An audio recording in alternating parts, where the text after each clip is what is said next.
Hi, I'm Dean Sage. And I'm Jack Curvin, And this is Show Me Your Deck, a podcast where we explore the intersections of oracles and chakras, using our original decks to create new insights. So the technical glitches of the last episode did actually find their way into the episode a little bit. But I restarted. Did you restart? I didn't restart. No. Okay. Did you want me to restart? No, we'll kind of keep going. If we absolutely crash and burn, we'll restart, and then you'll never hear this because we will have crashed and burned. Oh no, we'll redo it all.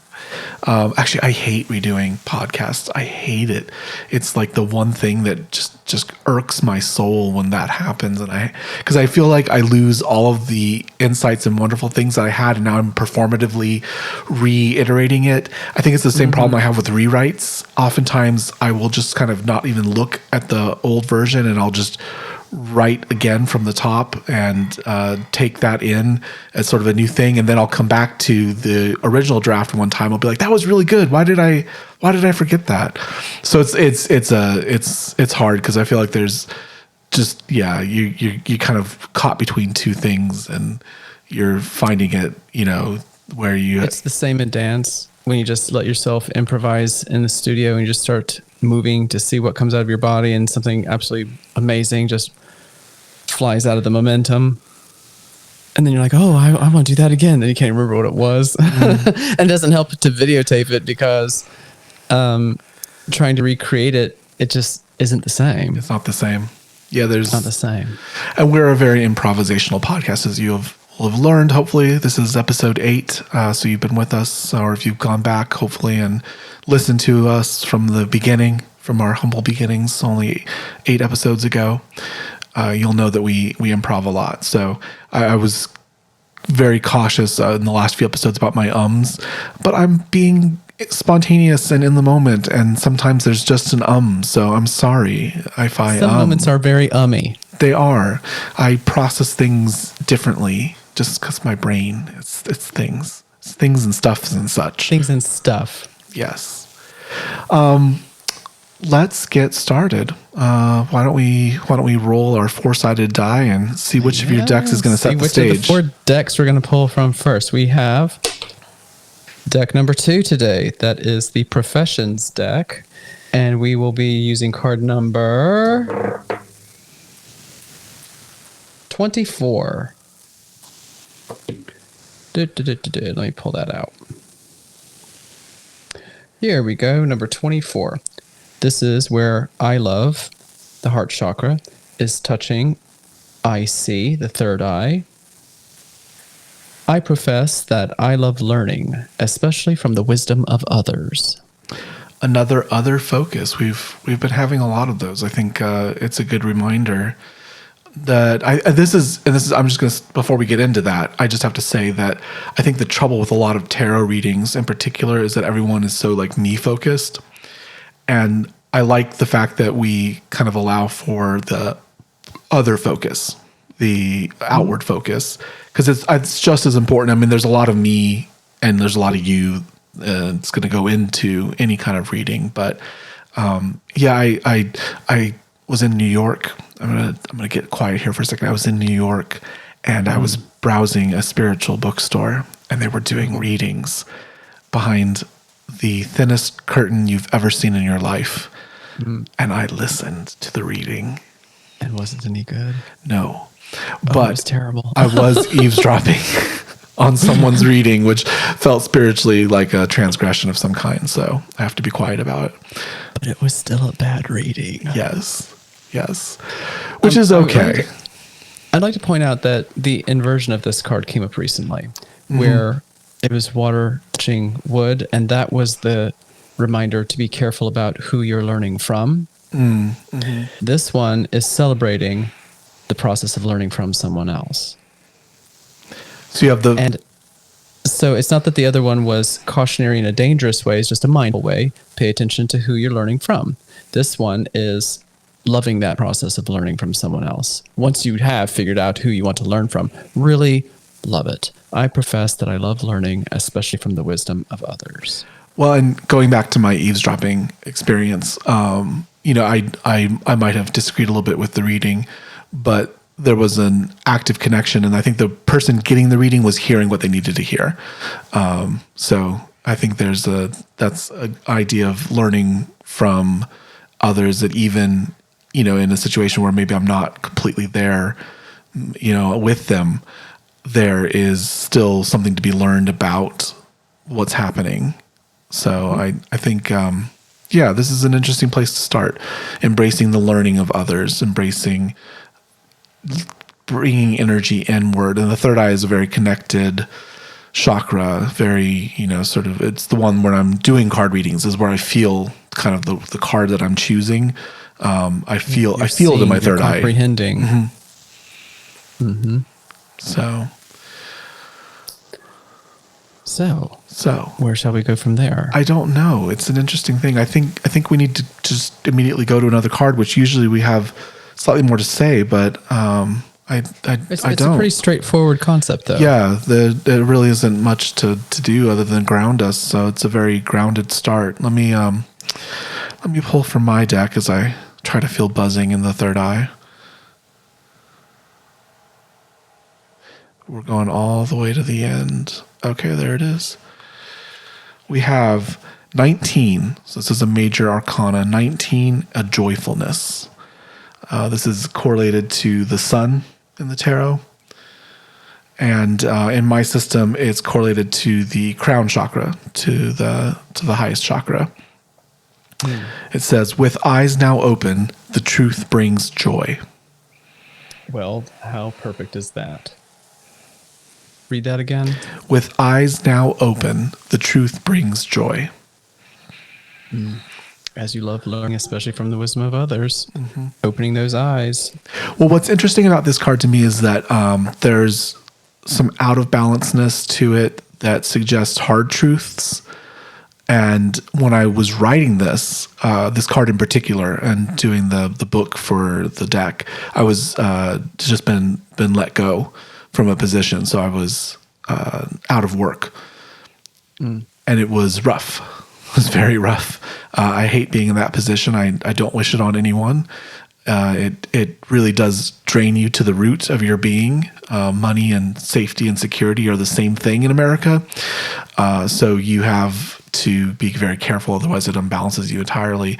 So this is a very visceral card for me, because the truth that I was dealing with at the time was not a happy truth. And trying to find the energy of this card anyway, through the truth bringing joyfulness. And there was a release. It was a very, very bad, toxic job. Very bad, very toxic. And it unfortunately had become that in a very short period of time. I really did love that job. I still kind of miss that job. There was a ebb and flow to it that was perfect for my routine. So trying to find the joyfulness in such a harsh truth was difficult at the time. So I don't want that to color our reading here, but I just thought it would be interesting to mention that this is probably one of the hardest cards that I had to write in my deck. And yet, you managed to succinctly describe a really beautiful idea. Can you read it one more time for me? With eyes now open, the truth brings joy. Mm-hmm. There's a progression here from the card just before it, which is the moon card in the tarot, which talks about intuition. And in my deck, it talks about kind of wandering in the dark, and you only have your intuition for eyes. And then now eyes are open. So in my deck, there's very much a progression. I call it the celestial journey. The Fool in my deck is called the Celestial, and the tarot is often thought of as the quote-unquote Fool's journey. So for me, it's the Celestial's journey. And as the Celestial rises to this highest chakra and they revisit this same chakral alignment, they now have the ability to open their eyes and to see joy, see the truth of things and let it bring them joy. So try to see reality as reality. And as that pertains to the first card, in terms of learning from the wisdom of others, what is that process? Or was there a process, specifically, was there any type of process similar to that in writing the card? Or do you need to just avoid any more talk about that and focus on the card itself? I think we should focus on the card itself. I bring color into this because it's a work of creation, both you and me. You can't separate the author from the work in some ways. Mm-hmm. But I think this card came up now because it is a reminder of opening one's eyes. So with eyes now open.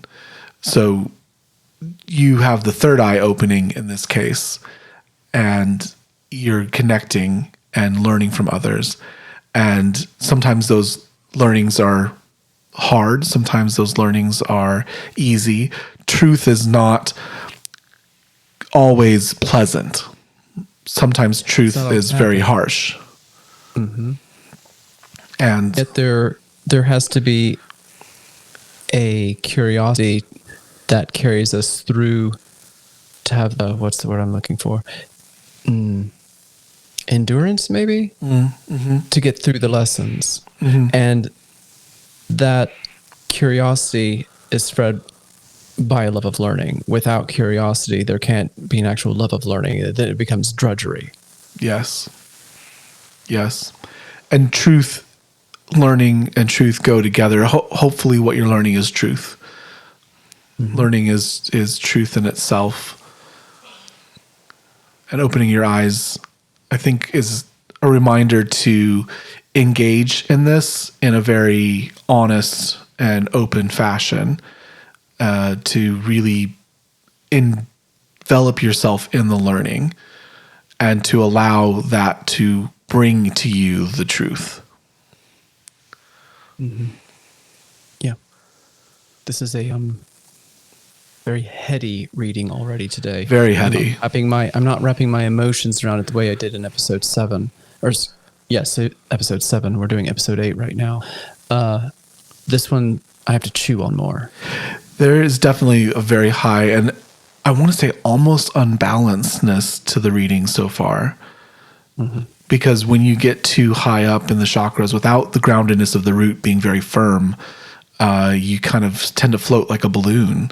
So we have third eye, we have heart, which in my system is air. So to me, that's a very, floaty type of place to be. Literally shapeless. Mm-hmm. And we already had third eye in my card too. So we've got lots of third eye happening right out the gate. Yeah. It's a perception. Okay. So what do you want to do from here? Let's take another of your decks.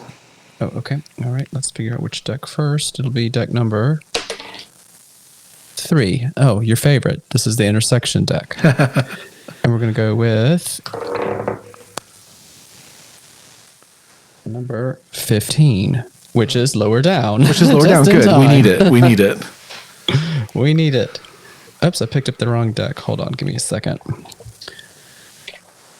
Number 15.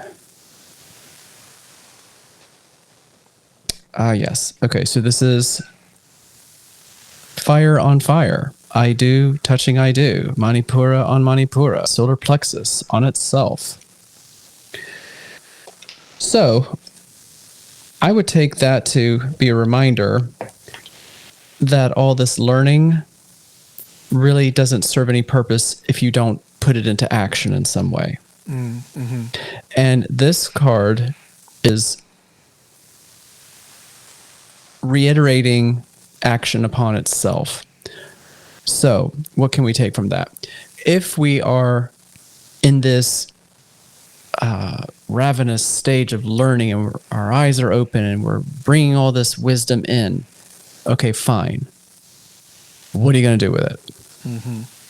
And actually, why did you learn it in the first place? Was there something you wanted to do and that's what set you on the course of learning? And now you have an idea for actions to take that are specific to accomplishing that? The reminder here is that you have to do everything from a position of balance, or at least for the intention of balance. We can't really stay balanced permanently because life is dynamic and the universe is always moving. So we aren't trying to freeze ourselves in perfect balance. But as we make these choices based upon this learning, what is the intent?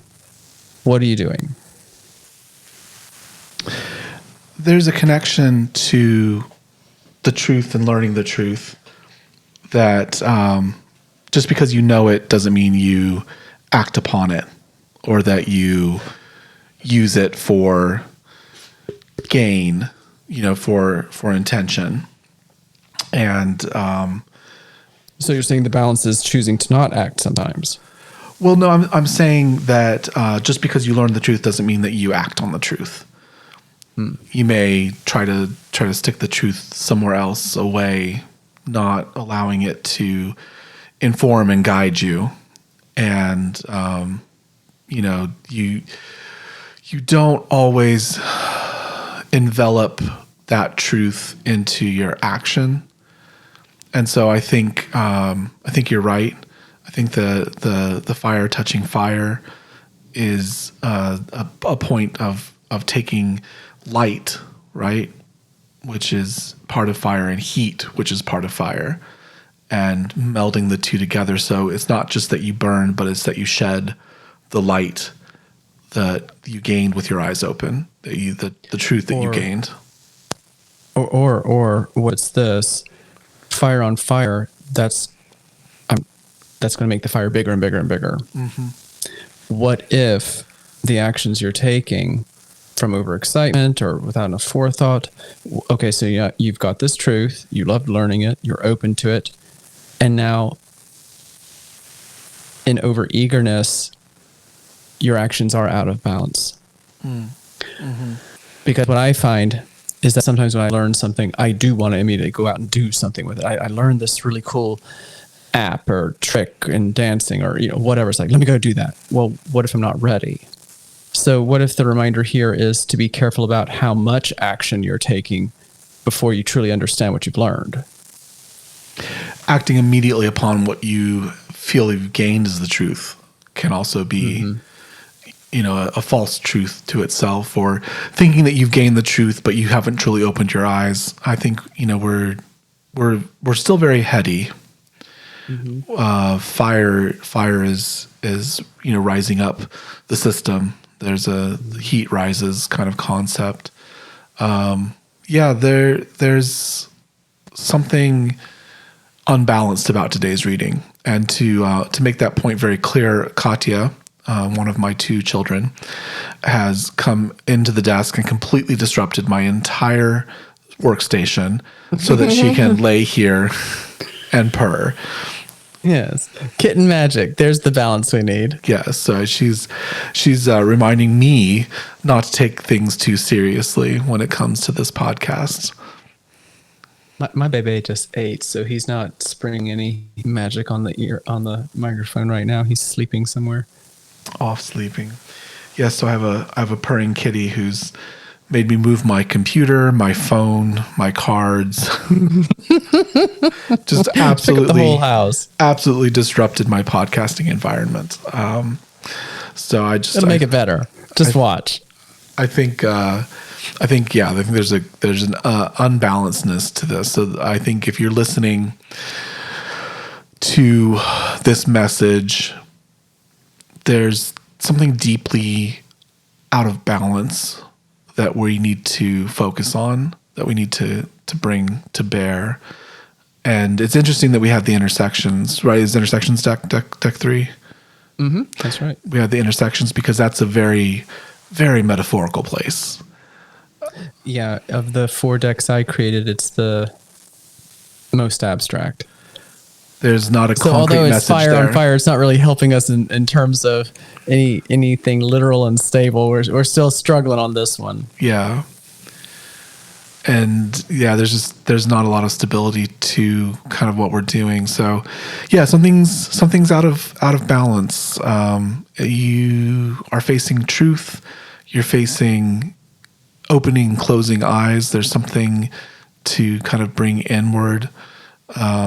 There's something to connect with. And we have, the crown chakra, we have the third eye chakra. We've got an openness. We've got the heart, right, and we've got solar plexus. But despite all that, somehow I still feel like I'm floating away in this reading. I feel the same thing. I'm finding it hard to focus. I have to use my kitty here to kind of bring things into focus. No, there's something about this system where we're caught up, literally caught up. Where we should when we're grounded and balanced and our chakras are in alignment, we should feel both connection to the earth because we are a physical being and we can't not be.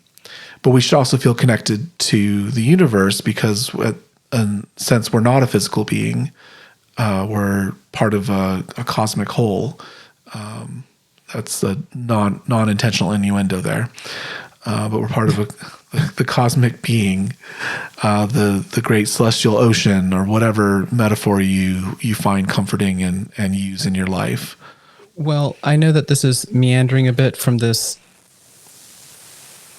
strange little reading that we've had. This is the first reading we've had where it's like, I'm not grabbing onto what it's trying to tell us, but what you just said does make me grab onto something. In my book, number 7 of 49 is where Earth is touched by ether, where I am is being touched by I know, so body and spirit. And the metaphor for that haiku is an obelisk, which is sitting solidly on the ground, but reaching up and pointing into and touching the sky. And I know it's veering away from the cards as we've pulled them, but this concept that you just mentioned about being in both worlds at the same time is very specifically what that haiku is about. Would you like me to go get the book and read it? Yeah, let's do that. Okay, hold on, be right back. While Jack does that, I'll remind you, we have books. We have books that we sell. Jack has physical copies of the most beautifulest book you've ever seen in your life. Very, very pretty. The colors of the chakras coming into being. You can see them on the edge of the page.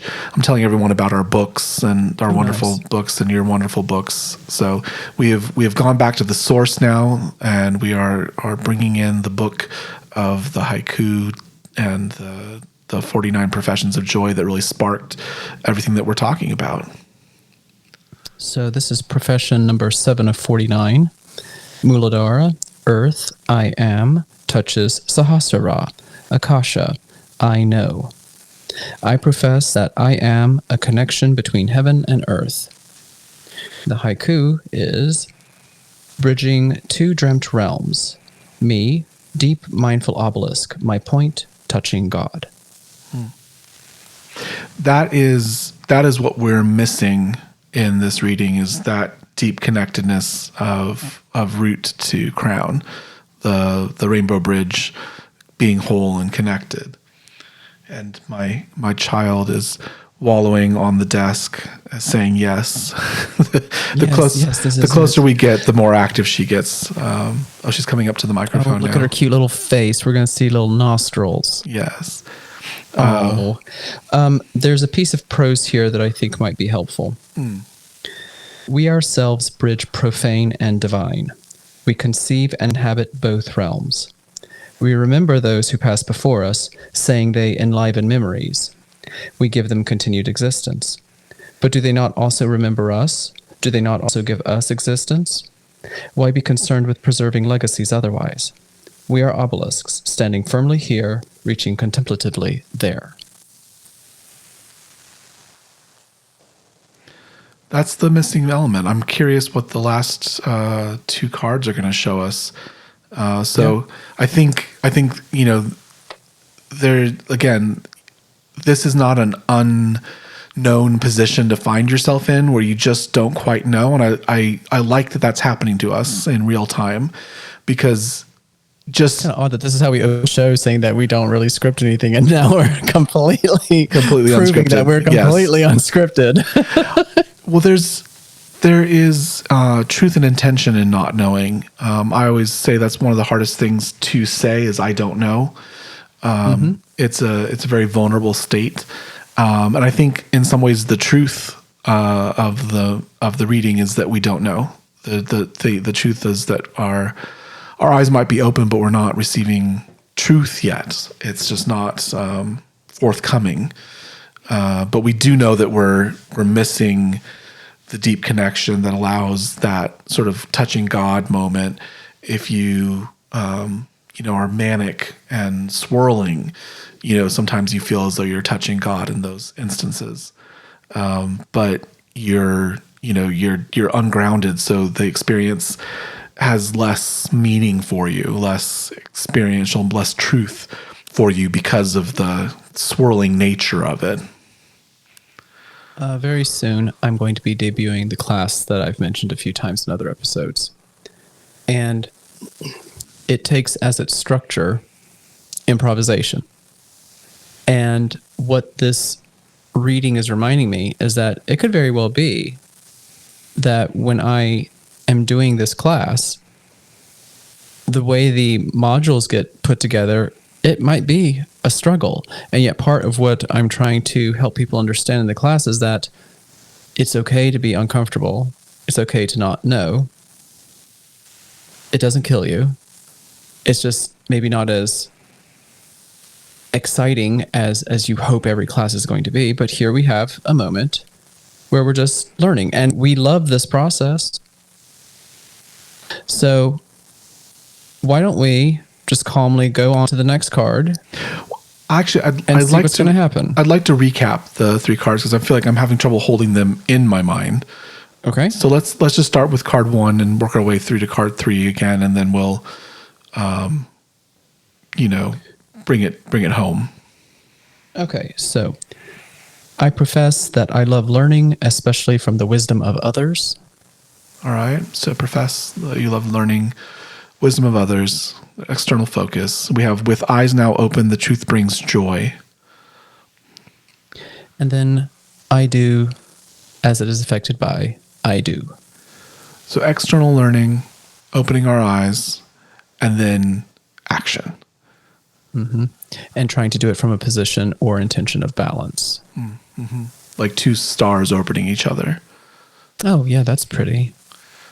That's actually what the card looks like with the mandalas. With the mandalas, and then they're both in that yellow kind of hue that you chose.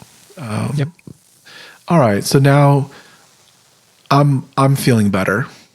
Okay. I'm feeling that even though the 3rd chakra is not the root chakra, there is the balance of gravity.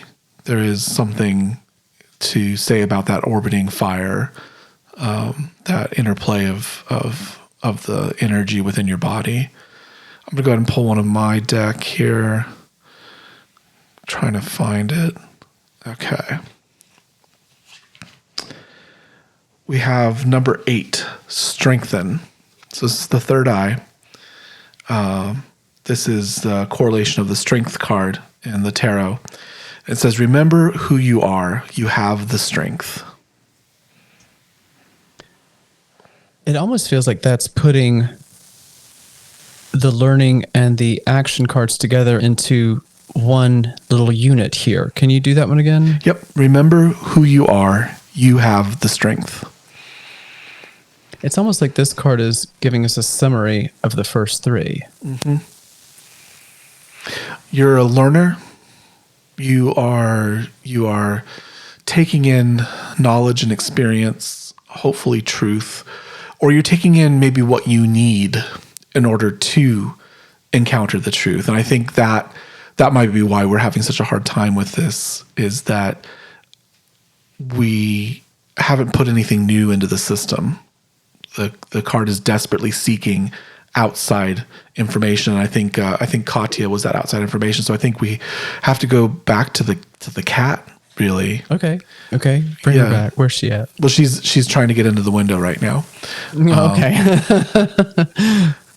So there is such a ease and grace, right, to our children. There's such an ease and grace, and there's a constant groundedness. They're almost attracted to the ground. When they fall, they instantly reorientate and ground themselves, and then they catch themselves with the bouncing. And at 15 months, mine is still constantly curious as well. Mm-hmm. Constantly learning. Yeah. Constantly exploring. By chewing on things. we had a cord biter. It took her almost 4 years to when she kind of doesn't do it anymore. We have all these cord guards on everything, which are supposed to be very icky tasting and feeling to the cat, so that they don't want to. She loves little cords, so like the Apple charging cords, the lightning cords. Oh, yeah. She loves those. Pierre just will snip that like a scissor, just snip right through, just chew it one time and just. Well, we both have rag dolls. Mine's a bit of a mutt. Yours is a purebred. I think that just might be something in them that they. And she's deviously devil, not the one that came up and kind of plops on everything.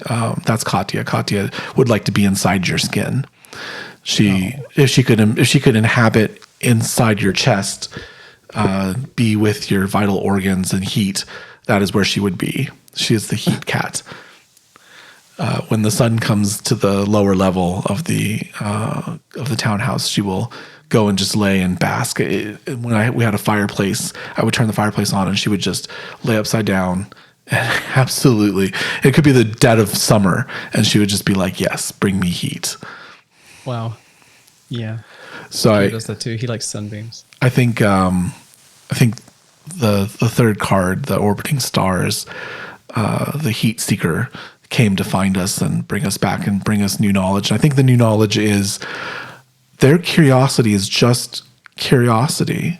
There's no that's intention. What I was about to say. What if it's just the idea of learning for learning's sake, just for the joy and pleasure of it, and just basking in the light?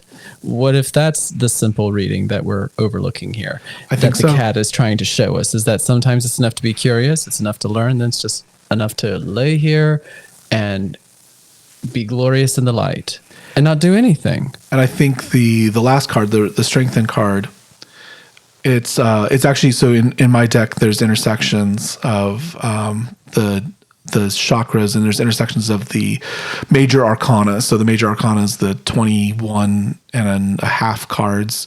There's 21 and then there's the Fool. But the 21 cards that sort of represent major life events, very personality forming ideas. They're kind of the major ideas of the tarot. There's like things like the Death card that everybody knows about. Justice. The Tower, right. Everyone's favorite card. And this is Hanged Man. The strengthen card is the intersection of the third eye and root. And I think that's why we needed it at this moment, because it's a reminder that as you do open your third eye, as you do interact and imbibe from others and become part of that global community of spirit, of soul, of energy, whatever it is that speaks to you, you have the strength, you have that root connection to do what you need to do, to become what you need to become.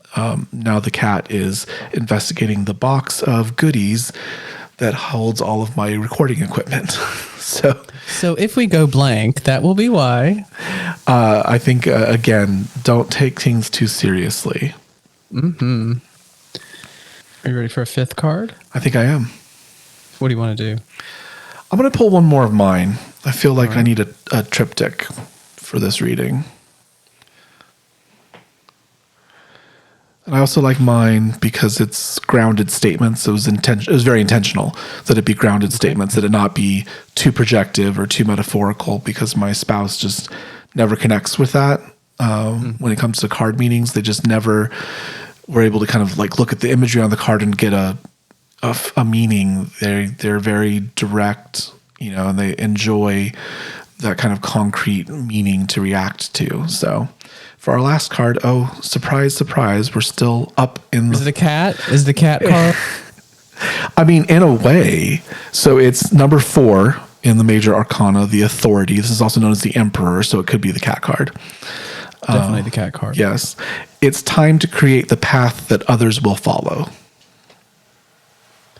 Well, quite literally, if you want to read it just literally, that happens once you have amassed wisdom and knowledge and taken action. So it might be finally here at the end, we're getting some better sense of direction on what to take from these first 4 cards.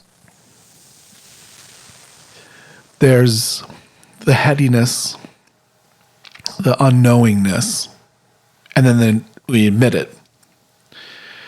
We admit that we don't know, and we're left with power swirling power, star orbiting star. This it's filled with gravity, yet it's constantly in motion. It's very stable, yet it's hurtling through the universe at incredible speed. It's fascinating. A binary star system is fascinating, and actually, from what we're learning, if I'm interpreting the wisdom of the scientists, is that binary systems are actually more common than solo systems. Yeah. Our system's an anomaly. Our system's an anomaly. And there's such beautiful interactions of two bodies. And then, of course, the third body problem comes in. Chaos, in fact, nothing, can't compute. It's so interesting that two bodies is it's easy to understand. We get it. We understand perfectly how it functions. And then you throw the third body in, and it completely there's no way to calculate it. A trinary system, a trinity, is very hard to calculate. I find that fascinating. That we have the throat chakra here at the end, and this is the throat chakra interacting with the heart chakra in my system. So this is the fourth in this first series. In my deck, the major arcana is 3 series of 7. So that's how I get to 7 chakras, because I've got 4 suits and 3 series of 7 in the major arcana. And this is the authorities. This is the throat chakra interacting with the heart. In your system, is the throat chakra about communication? About communication. Yep. About literally speaking. It is people. So there's people, there's actions is the second cycle. So the third eye is actions. And then the crown chakra is ideas. So like we had earlier, a joyfulness is the third cycle. And that is a joyfulness. So it's the idea. It's a crowning moment sort of thing. So we are in the throat chakra. So we're, like you said, I think this is communication. So remember who you are, right? We had the third eye, strengthen, interacting with emotions, with the root chakra, with security and safety, and now we're to the heart and the throat kind of connecting. And as someone who has gained the truth, right? Someone who has opened their eyes and gained the truth, I think you then have a responsibility to share that with others. And it's interesting because this card, the authority, I thought of as the gravitational pathways through the universe. They're dark and unseen, and yet they shape the way that mass moves through the universe. And I just find that fascinating as the idea of setting the trail. And you're the authority because your mass, your gravity is shaping the path that others will follow until you get these massive structures like the known universe, which looks like a neuron. And the local clusters are all orbiting each other, and the galaxies are interplaying with each other. Right now, Andromeda is having an effect on us gravitationally and pulling us into a shape, and we're pulling it into a shape. And, it's just fascinating. Yeah, I saw a map of the known universe, and it looked like brain. Mm-hmm. It does. It's fascinating. And it's fascinating the way that there's also incredible expanses of nothing. Just nothing. Mm-hmm. And no. But what if we are a flash of an idea in the creator's mind, and yet thoughts become things, and here we are. Yes. That's a very interesting point. I don't think you and I ever truly really get into our teleological beliefs. I think we kind of just talk about our now beliefs, and I kind of prefer that. But yeah, maybe we are the holographic simulation theory. Maybe we are just thoughts. That actually, just in some ways, thoughts. Helps all this make more sense. It does. I think, unfortunately, with the way the world is, it makes too much sense to have that at the moment.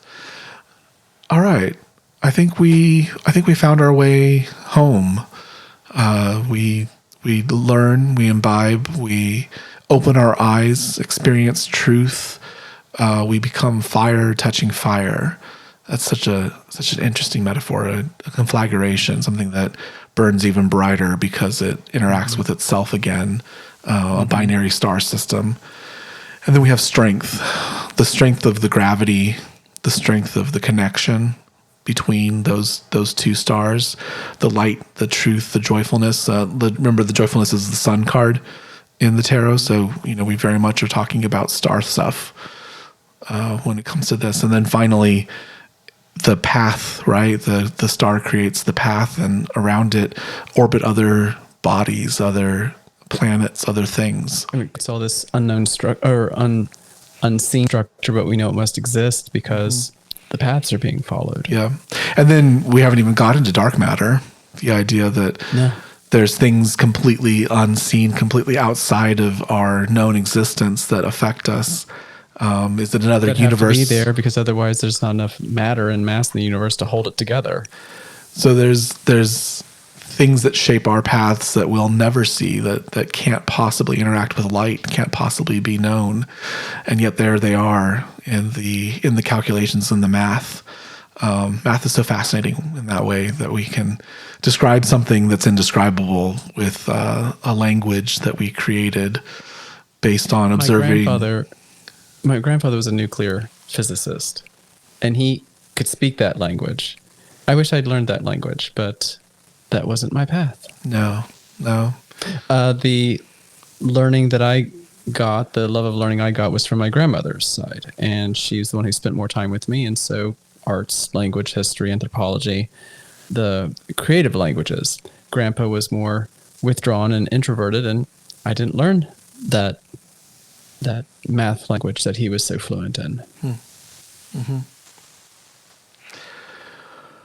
I think we've got there. I think we brought that home. So I think that's the end of our reading for today. So we are going to be launching our members only extended version of the podcast, and we're still kind of giving a preview of that. That'll launch on Apple Podcasts. So if you want to kind of support us and also get a little bit deeper into our own personal takes on the readings, this is kind of what the members version is about. So we're going to kind of launch into that. And once again, Jack kind of broke the seal already, talking about how his grandfather and grandmother influenced his creativity and his journey seeking. We had a lot of trouble with this reading, so I'm kind of curious, where do you find yourself now that we pulled all 5 of the cards? Well, what I'm finding is that I'm drawn to one particular card, and usually we talk about the overall impression, but now that I've mentioned Grandpa and Grandma, they were in our family the binary star system. They were what was holding everything together. And when Grandpa supernovaed, as it were, and we were left with only one star, everything was completely out of balance. And then when Grandma supernovaed, the whole family collapsed. It was terrible. The idea that you have these two bodies orbiting around each other, carving paths for all the little planets around them, me, my sister, my cousins, my mother and her brothers, they really are the center of what was our family universe. And Grandpa was a scientist, but Grandma was a Renaissance woman. They couldn't be more different. They couldn't be more different. Watching them together, it was like watching a yin yang snapping together, because they fit together, but they were so absolutely different. A red giant and a blue dwarf. Yeah, exactly. And they were both, I mean, my God, I can't even begin to tell you how genius they were. I'm very lucky that my grandparents found each other and created the family. When the system collapsed, it didn't have a path for itself anymore, and everything just kind of fell apart. But I'm finding myself drawn to this card, the I do touching I do, fire on fire. And earlier in the episode, I asked the question, what if it's enough to have the reminder to not act precipitously on what you learn?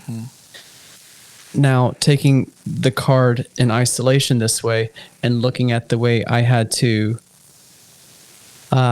manage my grandmother's estate because I was the executor, there was a lot that I learned about the people in my family and a lot of actions that they took that if they would have just sat still a little bit longer and learned a little bit more, a lot of chaos could have been avoided. A lot. I don't know that I don't know how that fits directly into the broader reading, but I had to work with, your cards were a joyfulness, strength, and authority. Looking at the 2 stars at the center of my family, and then looking at joyfulness, strength, and authority, I feel like I had to embody those as the executor of this estate. And I was able to do it at all because of the love of learning that the 2 of them imparted to me. If I had not been better prepared as a worldly person, my family would have ruined itself. So it's certainly not as direct a narrative as in the other episodes we've done, but today's reading was so difficult for me personally that I'm having to break it down into little chunks, like a card here and these 3 cards here and then this one over here, and then making a narrative out of them to feel like I can hold on to this particular reading. I don't know why this one's so difficult today. It's because it's all up, up, up. It's all the energies and it's the energies of the unknown. Remember, we have the crown chakra with the joyfulness. The star that we're connecting to is vast and unknowable. Just the size of the sun above us. And we in comparison to that, it's and it's an insignificant star. It really is. And there's a expansiveness to what we're connecting to. The truth here, I think, is the truth, capital T, and it's not knowable. As much as we open our eyes, there's a joyfulness to be had. There's a peace to be found, but not easily. Just admitting that you don't know. Just admitting you don't know. I don't know. We don't. We can't. I don't know. I mentioned teleology earlier. There really isn't a way to know. My mother died a little over a year ago, and she comes to me in dreams. Sometimes they're terrible. Sometimes they're wonderful. Sometimes I can't quite explain it, but when I'm really connected in like my third eye, and I'm really connected in my crown chakra, and I'm really kind of connected to whatever it is that is out there, that cosmic ocean, that whatever, it just feels different. And even in a dream, I feel like when I'm having a connection of energies to that cosmic ocean, to that drop that maybe returned there and is now part of the water again, when I have a particular connection like that, it just feels different. Like even in my dream, I know that it's different. It's not just my brain kind of random wiring or random signaling, but it is actually, connected to something, whatever that something is. But I don't know. My dad has gone through a crisis of faith. He's written a book about faith and about how he views the church. And I think it's going to be pretty magnificent. Even though I don't agree with everything, I find it very fascinating that he's attempting to interact with something that seems so monolithic at this point and in a bad way. Mm-hmm. So, no, I mean, I completely understand why we're having trouble connecting to this reading.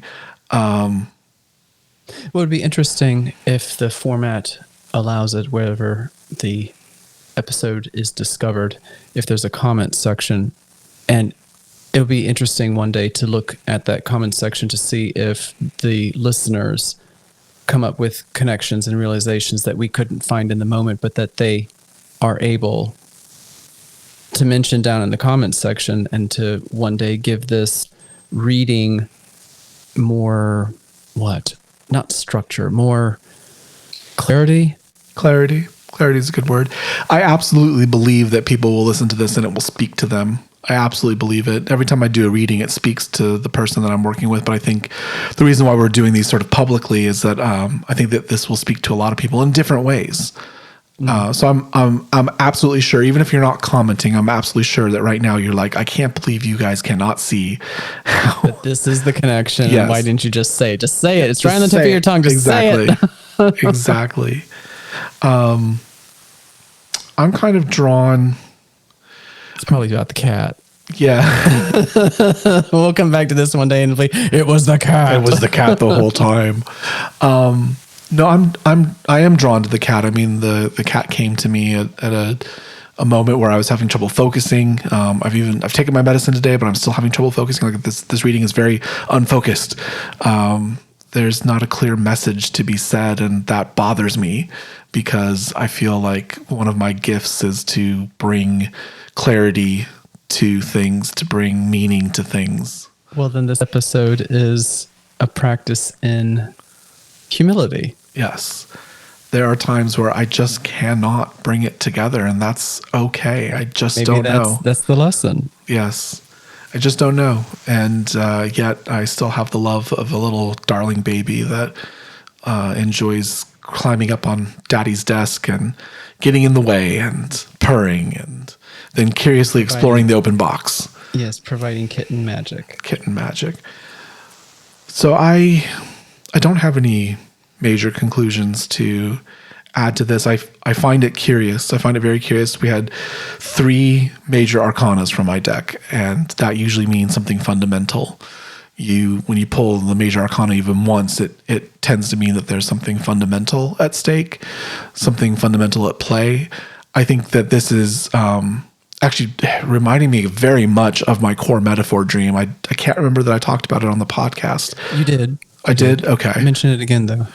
So I at one point when I was doing some therapy, I had a dream, and I was a 10-year-old self, my 10-year-old self, which I tend to relate to. It's, the inner child, the unhealed inner child. And I was naked, and I was sort of wandering this stormy space, the storm above, storm below, winds, and just there was just chaos. There was completely unfounded chaos and nothing for me to hold on to, and no one there for comfort or for stability or for strength. And this reading returns me to that image, that vision. And it's pretty foundational. As much as I've re-narrated that, it's still a part of me. The core metaphors are still a part of you, and you can re-narrate them. And I've set myself upon ground. I've given myself robes. A very Dalai Lama kind of vibe to the imagery.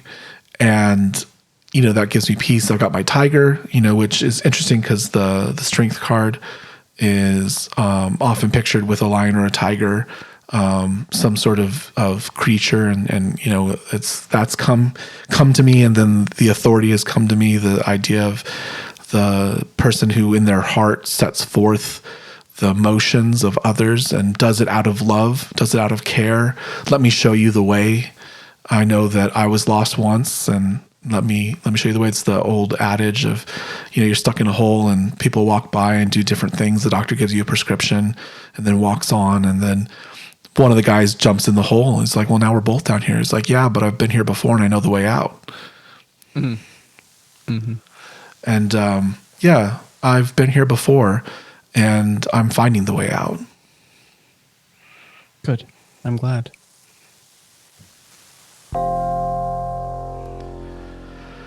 We have books. I mentioned this earlier while Jack was getting the book to read from. We have books. My books are available on Amazon. The Sage Oracle is available on Amazon, both on Kindle Unlimited. So if you have Kindle Unlimited, you can read it for free.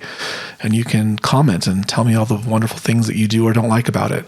But hopefully it causes you to feel something and think about something. That's all I want.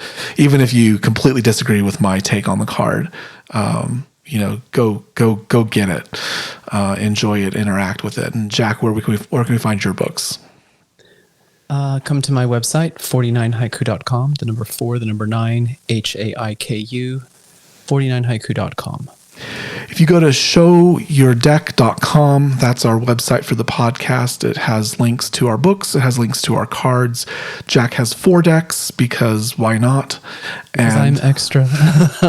we at one point, I think we had 5 or 6. We had 5. We had 5 and we just decided 4 is enough. So room to grow. There's 7 chakras. There's just 3 more. We'll figure out a way to make 3 more. It only took me 2 years to create my 1 deck, so I'm kind of okay. Yeah. You're good. You're good. Yeah. Eventually, one day I would love to create a tarot, but that's a collaboration among many people that I have not yet met and not yet gotten funding for it. So we don't get ads on this podcast because we really are an ad for our own creative work. So please, if you can find the time to support us in some way, and we will be launching the members only version of the podcast, which will a small nominal fee. You'll be able to support us in our creative endeavors, and we appreciate that. So where can we find you, Jack? Come to Instagram at 49 Haiku. And I am Dean Sage Media, where I am mainly Instagram, possibly Threads. We'll see. And please feel free to interact with me. There's a creator that I absolutely love, Chris Ann, who makes the decks that I absolutely love when it comes to tarot. And she's been so gracious. I've messaged her a couple times, and she's responded and been human with me, and I've appreciated that. So I would very much like for you guys to talk about what you're listening to and what you're experiencing. And at Your Deck on Instagram is where we post the podcast. We will eventually have pretty images and clips and things for you to interact with there as well. We're on YouTube. Yes, we are on YouTube. The podcast has a visual element. So if you'd like to see our pretty cards as we talk about them, you can go to the YouTube channel. And that's Your Deck on YouTube. That was a lot. That was a lot. But have a good day, everyone.